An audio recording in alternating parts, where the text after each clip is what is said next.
The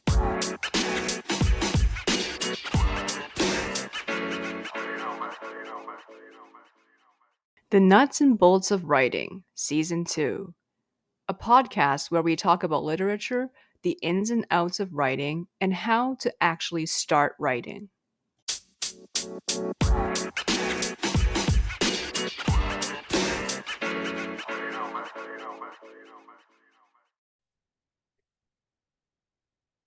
Hey everyone, this is Tete DePunk, one of the co-hosts of the Nuts and Bolts of Writing.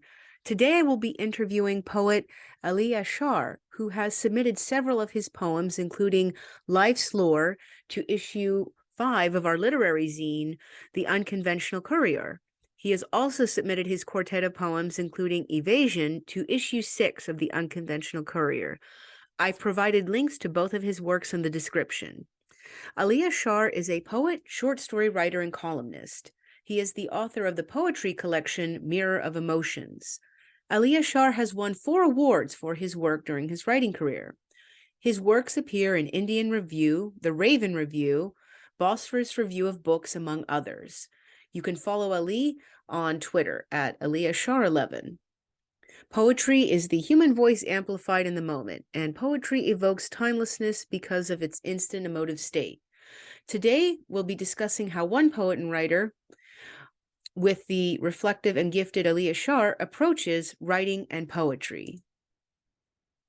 Hello, Ali. Welcome to the Nuts and Bolts of Writing. We're thrilled to have you here today. When did you start writing poetry? So, first of all, I would like to thank you so much for having me here on the podcast. It's a great initiative where we can connect and discuss such ideas. So, I started studying literature in my graduation with a belief that I took literature because of my love. Literature always used to fascinate me, and that love turned into passion. There is a quote by the famous poet Rumi which says, "Everything in the universe is within you. Ask all from yourself." So, and I began writing poetry as I got deeper into literature. So, this was my journey in the beginning. That is amazing. That it really shows a sort of a long built and deep connection, with the desire to create poetry and the love of literature. And speaking of which poets have been your inspirations in your writing journey? As far as inspiration is concerned, I believe that it is something that comes from within. So it's definitely life, the people, circumstances around me. But however, I believe that when I was reading literature during my college days, I read Shakespeare, Wordsworth, Robert Frost, Thomas Gray, and they had a profound impact on my writing. And William Wordsworth once famously said that a poet is highly sensitive to the happening around him, extremely enthusiastic, filled with tenderness, great knowledge of human nature, deep connection with own feeling. His mood and emotion arise in response of outer happening. So they too had a profound impact on my writing. But as I said, that the greatest inspiration that is from ourself only. It comes from within only. That is very true. I think many authors and poets, they can definitely draw inspiration from within themselves, and that's what creates that unique hallmark of that work, for sure. Absolutely. And I was also going to ask concerning advice, since we've talked about inspiration, what would be the best advice you could give other writers about writing or publishing? I think that the first thing when you are a beginner or when you go ahead with writing in your life, so you have to believe. A lot of us, what we do that we don't believe in ourselves, or we seek to chase perfection. If you are seeking perfection, there will always be a fear within you of not being good enough. So I believe don't chase perfection, be persistent, and have a vision that you can see afar. Everyone is unique in their own way. So try your best, read a lot, read passionately, read classical writers, modern writers, observe curiously, analyze, feel. It all contributes to writing. And apart from that, failing is an important process. It helps you grow. Everyone fails, but learn from your failures. Don't back down. You will get better with time, and surround yourself with positive people, like-minded people, people who lift you up. Connect with writers on social media, online, learn from their experience, and above all, be perseverant, be passionate, learn, grow, and evolve. This is very, very good advice. And speaking of, persistency, would you say that you yourself, do you have a daily or weekly writing schedule, or do you only write when you're inspired? Um, Uh, I think I am portable with both. I have a writing schedule too, and when you have inspiration, it's the best time to write.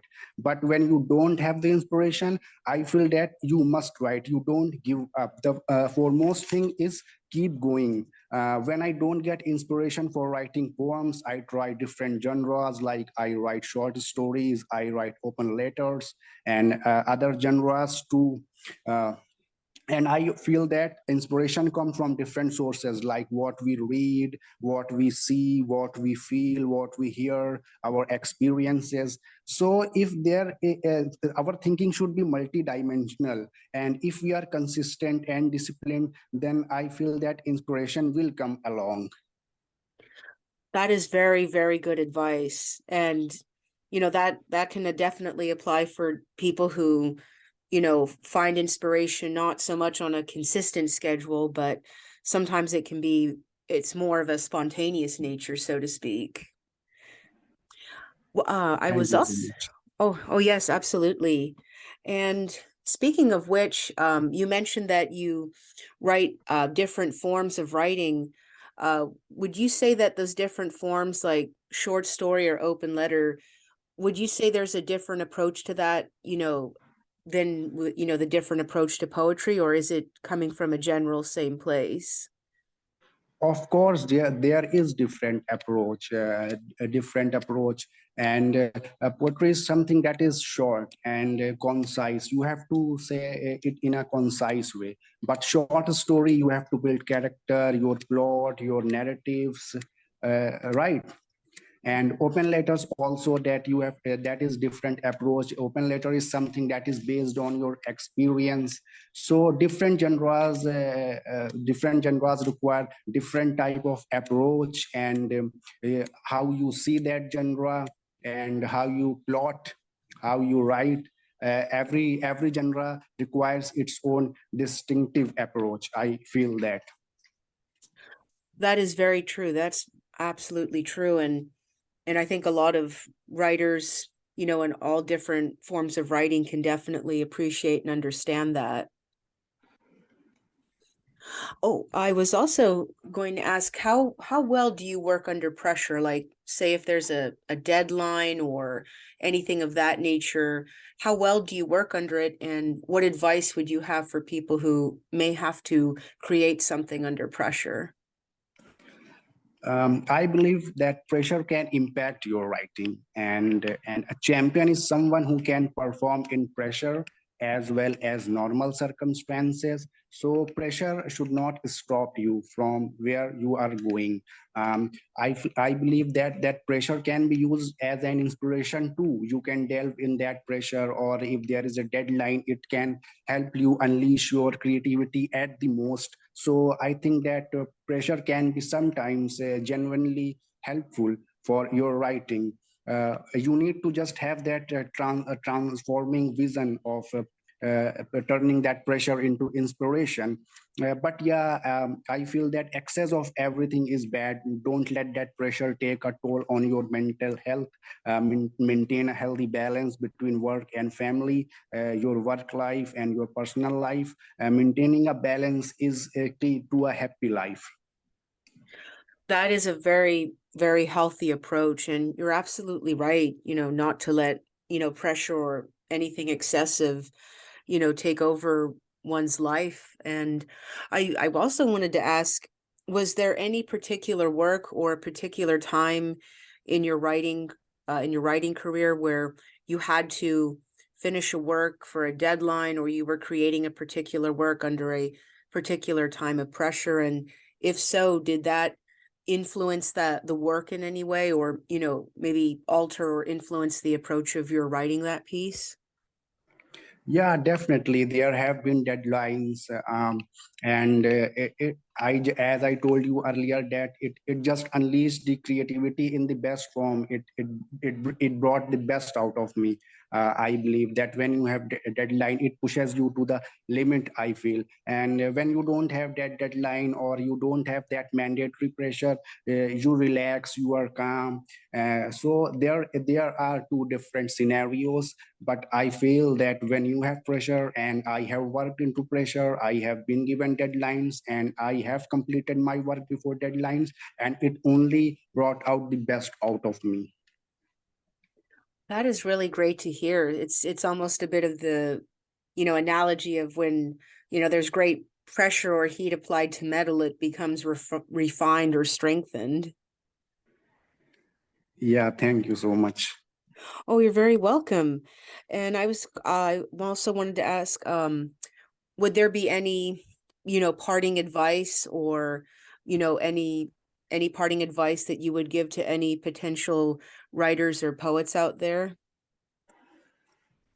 Mm, just one thing, that self doubt is the greatest enemy of yourself. And I believe that failures don't kill your dreams. It's self doubt. A failing is a part, as I mentioned, that fail, but never let your doubt stop you from being what you are. Like, if I give you the example of J.K. Rowling, uh, you must have heard about her story. So it's inspirational. Turning down rejections, these are a part of a writer's life. But the foremost thing you can give yourself is believe in your art. That is very sound advice. And yes, it's especially particularly, with her, when you look about her origins, it's definitely an inspiration to many. Many of us have had to deal with rejection, after rejection. And, that just pushes us to keep, creating more, and, keep knocking on more doors, so to speak. Yeah. It's a painful process, and I have been there too. And even today, I received a failure note from a literary journal. But I am not going to give up. It's a part of our life, and it's a stepping stone to success. All that matter is how we see that failure. Yes, yes, that is very true. And I think with many writers, they can feel discouraged and, give up. But, that's actually the time, as you pointed out, where it depends on how you use or turn your failures into. So this is very, very good advice. Yeah, thank you so much. And it's a great initiative by the Unconventional Courier to conduct podcast on a regular basis, where we can discuss such beautiful things. And my best wishes for the upcoming podcast and your literary design. Best of luck for Well, your thank upcoming endeavors. Oh, you're very, very welcome. And thank you so much again for the interview. This was very, very, there was a lot to learn here. Thank you for the really good, solid advice. And we at the Unconventional Courier, wish you all the best in your endeavors. We hope to hear from you again. We really enjoyed your work, and thank you for, coming on to the podcast. And we hope to, see more of your work, in our publication. Feel free to reach out to us. And thank you so much for this interview. This was really great. Thank you. Yeah, yeah, it was a great time. Thank you so much. Thank you. Oh, you're very welcome. Goodbye. Bye bye. Bye-bye.